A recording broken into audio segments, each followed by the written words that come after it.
There we go. It's STS with DSP. Welcome. If you're new, make sure you're logged into your Google account, your YouTube account, so you can participate in the chat. If you are a repeat listener slash viewer, welcome. It is good to have you here. If maybe you're watching this on, a recording, try and make sure you catch us live. We're live right now. I'll answer your questions at the end. Do me a favor, make sure you're logged in again to your Google account, your YouTube account. They're the same thing. Give me a hi, a good morning. Let us see if all our technology is working. We've got Steve Eller in the house. Good morning, Steve Eller from Happy Friday from the frozen tundra. That's Koval. That was, here we go. Sorry, look at that. Got you in the, Ben's in the wrong. I got him out of order. We got Caleb in the house. Good morning to you, Caleb. Good to have you. We have CDI Mena. CDI Mena. Good morning. Long time no see. Been busy opening second location. Fantastic. That is congratulations to you. That is fantastic. We've got Chet Newsom in the house. Good morning. It's Kim. Good morning, Kim. Mary DeLeon is in the house. Good morning, Mary. I hope you're having a good day. And we got Mike. What's going on, man? Good morning to you. Good morning, DSP, he says. It is awesome to have you. It was good to be on your group coaching call on Wednesday. Because as we all know, I show up there once a week and stir the pot, I guess, is what I do. If you are, again, let's see how we're doing here on time, how we're doing with people coming in. We're doing well. We got a bunch of you joining. Make sure you're logged in your Google account. We'll get started here in just a second. This gives you the opportunity to participate in the chat. As you can see, you can pull your questions up at the end. We're going to get ourselves ready to go. If you're ready, I'm ready. Let's do this. Welcome to Shoot the Shit with DSP. STS with DSP happens every Friday at 8 a.m. Pacific Time, 11 a.m. Eastern Time, live on YouTube, travel schedule permitting. We're going to invest about 30 minutes out of your day to get pumped about the upcoming weekend, get excited about crushing your goals, and finding the motivation to be the best you possible. Plus, I'll answer your burning questions. I'm Dave Scott Peters, creator of the Restaurant Prosperity Formula, and your coach. As one more reminder, make sure you are logged into your Google account or your YouTube account. They're the same thing, so you can participate in the chat. Like Carlos Z has done. Good morning, Carlos. He says good morning as well. So that's how it's done. Let's get started. Restaurant pros, I'm about to say something that might piss you off. And if it does, good. That probably means it's true. There's one habit I see over and over again. One pattern that guaranteed stress, chaos, and painfully average results. And the worst part? Most restaurant pros do this. You keep reacting instead of deciding. You wake up every day and let the restaurant decide what you focus on, what fires you put out, what problems matter. Oh, how tired you'll be when you get home. You're not running the business, you're responding to it. And before you argue with me, let me describe the pattern. You say things like, today just got away from me. Or how about, I didn't even get to my list. That's one of my favorites. Oh, I'll work on systems when things slow down. As if slow is ever going to really happen. Next week will be different. Right on, DSP? Because next week is always different. Different problems, same chaos. This habit looks productive because you're busy as hell. But busy is not leadership. Busy is avoidance dressed up as effort. Reaction feels responsible. Reaction feels like it's not. Reaction is your brain choosing short-term relief over long-term control. You answered the text. You jump on the line. You fix the mistake. You smooth things over. And the moment you do that, and for that brief moment, the pain goes away. But tomorrow, same damn mess. If your restaurant still needs you to solve the same problems, answer the same questions, answer the same questions, save the same shifts, that's not dedication. That's a lack of decision-making systems. You didn't fail because your people suck. You didn't fail because the industry's hard. You didn't fail because food costs are up. You failed to decide how the restaurant should run without you. And no one likes hearing that. I get it. Let's talk consequences, shall we? This habit basically guarantees you stay the smartest person in the building. Your managers stop thinking for themselves. Your personal life stays on hold. Your profits plateau. Because reaction keeps you trapped inside the business instead of building it. You can't scale chaos. You can only manage it badly. So how do you break it? You replace reaction with intentional decision making. Not motivation, no hustle, not working harder, decision making. You decide what problems are worth your time, what decisions your manager should own, what systems must exist so issues don't land on you. And here's the kicker. If you don't decide in advance, the restaurant will decide for you. Every single day. Here's the trigger. The next time you feel yourself saying, it'll just be faster if I do it myself, stop. That sentence is your warning light. That's the moment you're choosing short-term speed over long-term freedom. When you hear that sentence, ask instead, what systems or decision is missing right now? That question alone changes everything. Now let's get practical. Here's your Monday action. No excuses, no overthinking.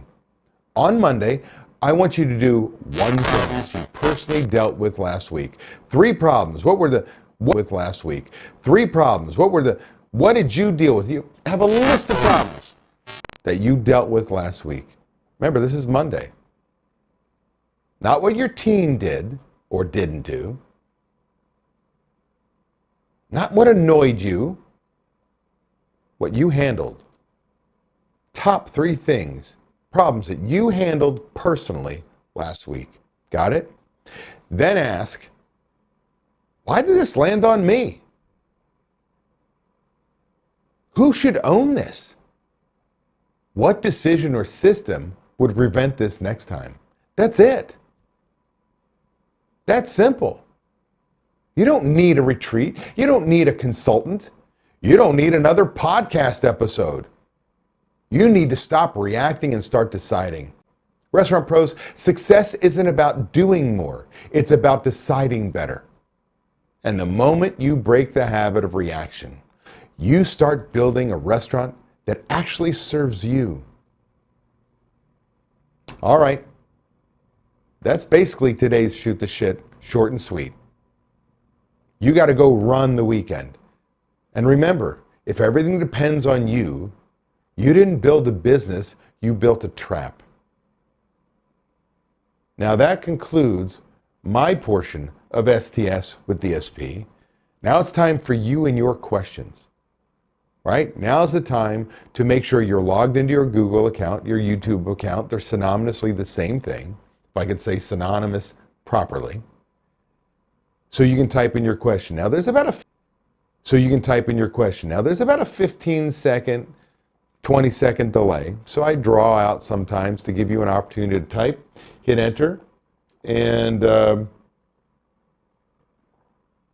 Steve's telling me my mic is scratchy and glitchy. Well, it's too late, my friend. We are deep into it, but we'll have to take a look. We've got Mike says, the back house sometimes to stir the pot. Yeah, and I love that on our group coaching call this week, you said with the snowstorm, you getting into the weeds with them. It goes a long way. And we talked about it. I'm going to share with everybody else.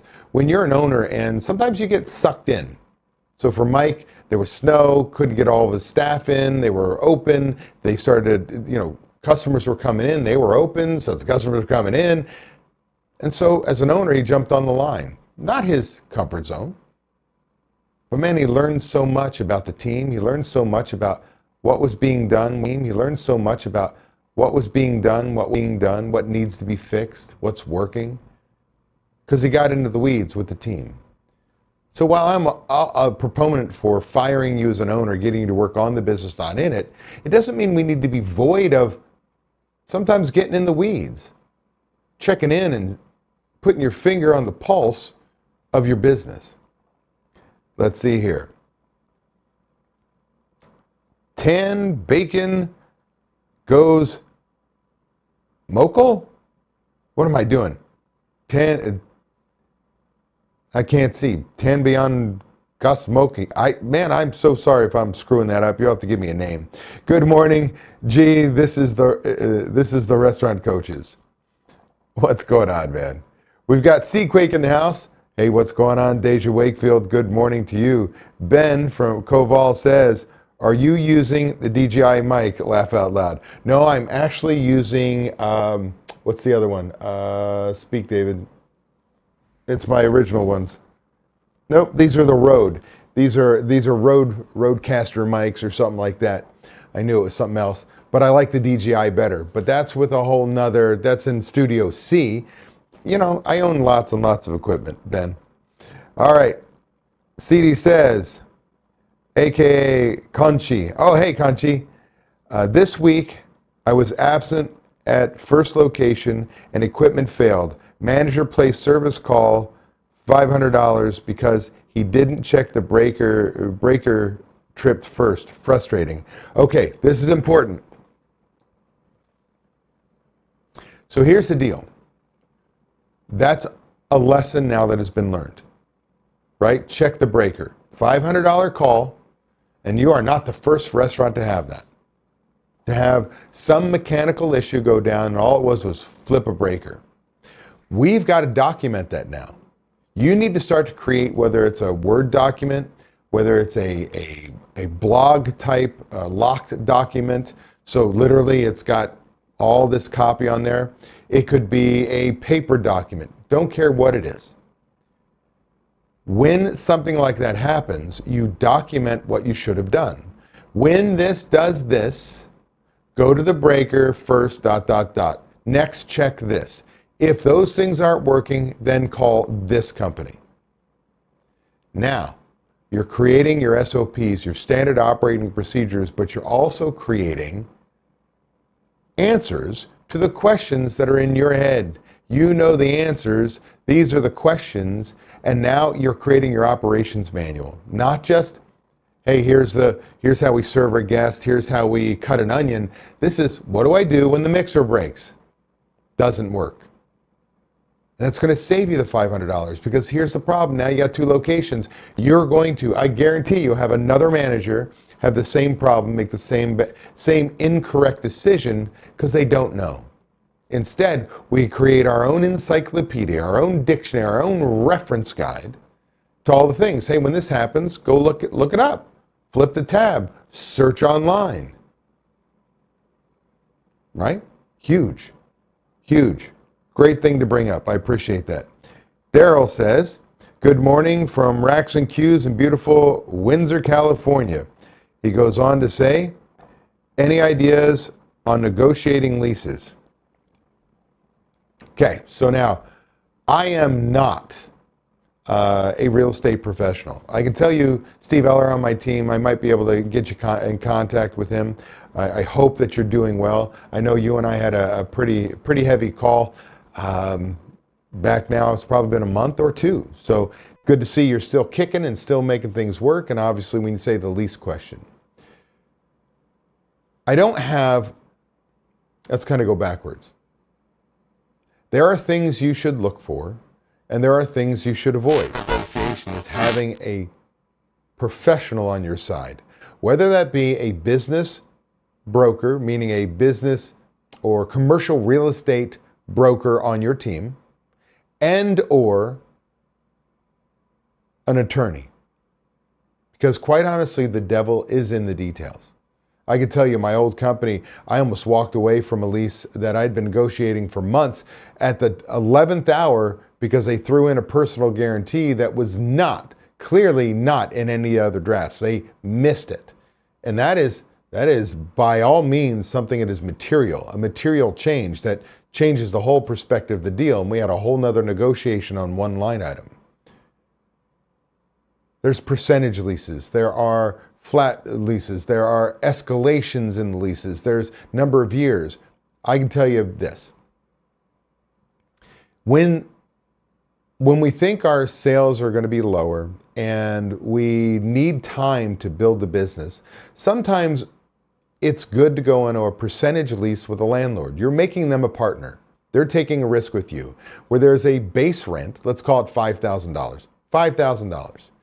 Up to, you're going to pay $5,000 up to $80,000 in sales in a month.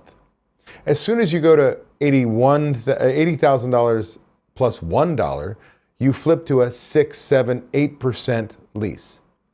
So there's a minimum payment, and then when we eclipse a certain sales figure, which you're going to set at a level in which gives you the ability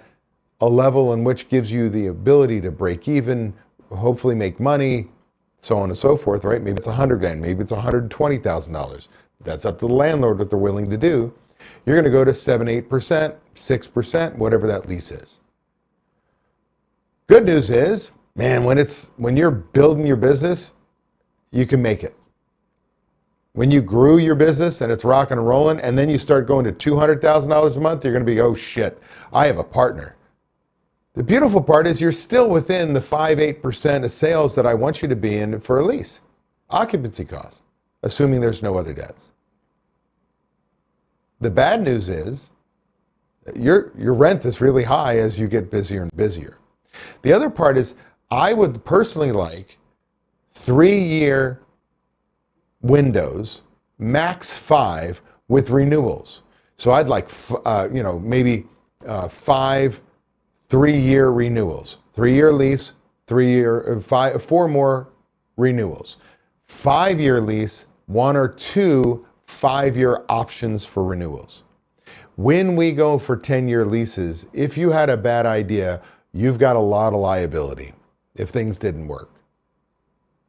Otherwise, you're negotiating whether or not it's triple net, whether you're paying all of the repairs and maintenance or they are, whether the equipment as far as the air conditioner and other things like that for run in the building are their responsibility, your responsibility. You're looking at kickers. What is the rate increase look like for rent when you go from your first term to your second term? You need a professional, but hopefully that advice helps you, and I'd love to know how you're doing. Let's see here. Yep, I know you're in Windsor. I don't know why I clicked on that. All right. I've never led a pre-shift meeting for the front of house team before, and I want to make sure I do it effectively. Could you guide me on what to cover and how to run it? 4 servers weekly. It's really no different than, say, back of house. I'm assuming you've done back of house based on that, but let's just put it this way. I've got a template for my members that I run through, and I'm going to try and do it from memory and from the time when I was managing and on the floor. I need today's features, specials of the day. I need to talk about if there are any promotions, we have any coupons or discounts or events that are coming up. I need to run over any policy or procedure changes. And then I need to go over if I've got any items that are 86th. Those are the primary things. Then I want to add something training-wise. Whether it's reference to a core value and what the core value word is and how you would use it in the day. And then I want to find something positive to share. That's the bare minimum. The bare minimum. Shouldn't take more than 15 minutes. I'd like to incorporate a role play. Maybe everybody tastes the feature item and learns it, depending on the style of restaurant we have. But that's it. It's just a come together communication. I tell people what their stations are, who's first cut, second cut, third cut. If we cut it all, I can have an early out sheet. But the fact of the matter is we're trying to keep everybody on the same page. What I want you to know is if you ever become a member with me, you're going to find that I may screw up your pre-shift because I may not have all 4 or 7 servers, 10 servers in your case, come at 4 o'clock because we don't get busy for another 2 hours. I may bring in a couple to set up the restaurant, another couple a half hour later, another couple an hour later, and so on until I get to my 10. So I'm going to run this pre-shift, but then I'm going to post the pre-shift notes and everybody comes in and initials it. Now, I've got something working on with Ben. I may be sharing with people here in a little bit where he's got a system that, what if you take your cell phone, you could video all of that stuff, send it out to the team, and everybody can watch it. And every day using the same thing. So Ben, I'm still working on it. You and I are still going to talk, but that's what I would do. That's what the basics I would look on a pre-shift. Hopefully that answers your question. Carlos Z says, our customers have become accustomed to making reservations via phone. I'd like to modify our approach since some staff forget to write them in a log. What suggestions do you have for handling reservations? Look, you're probably, since you've got an older demographic, if I remember correctly, and they've gotten into the habit, we're going to start to promote convenience instead of taking care of things. We're going to have a script that is literally a list of questions that whoever answers the phone and takes a reservation walks them through what they must do. Open the book. Go to the date they want, the time, see if, are there restrictions, how many opening slots do we have? Take their name, their phone number, how many in their party, and is there a special occasion we should know about or any special needs?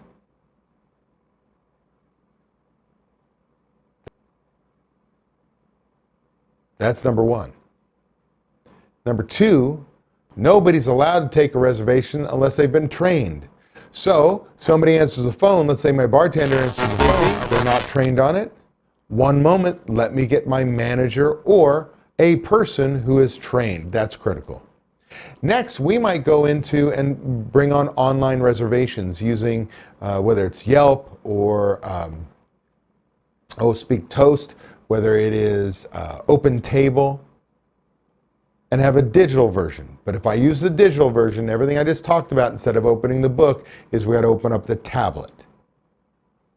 And now I can start to train my customers and give them the ability to make their reservations on their own. And now I'm automating communication, making sure it all works. So that would be my advice, Carlos. Hopefully that helps. Chef 44 says, good morning. Good morning to you. What is that picture? Morning to you. What is that picture? Picture is so small. Looks like restaurant. Daryl says, did that part right. 5 years, then option. Currently, last month, our lease payment was 23%. Yeah, way too high.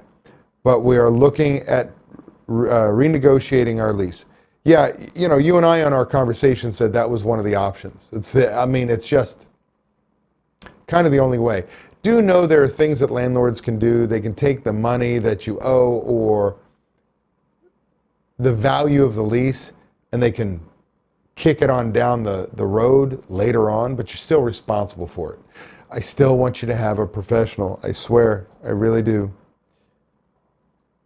Tan says, thank you, did answer it well. What you're sharing when you go through training and core values for pre-shift. What am I sharing with the core values?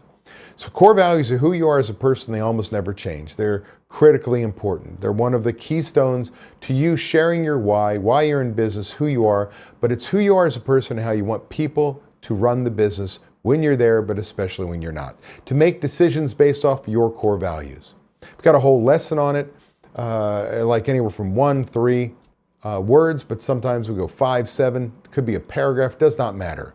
This is who you are as a person. Profitability, does not matter what those things are, honesty, integrity, who you are. But this is how we want people to make decisions. We're going to define those core values. We're going to share those core values. Then let's say I have 5 core values. One core value, after sharing it with the whole team, I'm going to share the specific core value number 1, read it out, and then say, here's how, read it out, and then say, here's how I'd use it in the restaurant. By the way, that will be done every single day, every single 3-5. I'm going to do a new something as far as how I'd use it. How would I use that core value? At the end of the month, I go to the next month, I go to the second core value and do the same process.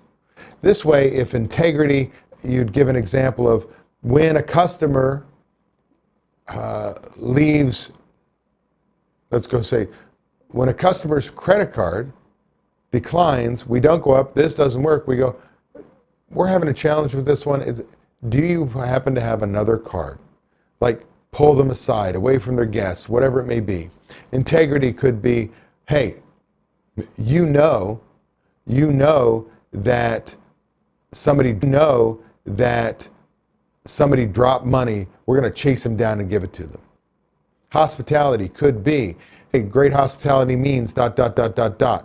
Oh, when we see that the guest is just absolutely stressed out, they're going to try and make a movie, they got to you late, your ticket time's running long, that you have permission to run out the door, buy the movie tickets for them and gift it to them on us so they can relax and enjoy their meal.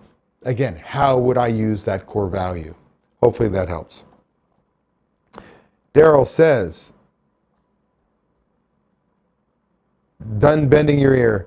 Thanks for the info. You're awesome. Thank you. You're welcome, my friend. Carlos C. says thank you. How we doing on time? We're basically there. I'm going to wait and see if there are any more questions real quick. Otherwise, we are pretty much there. I do want to warn you, there is no STS. I'm going to verify. No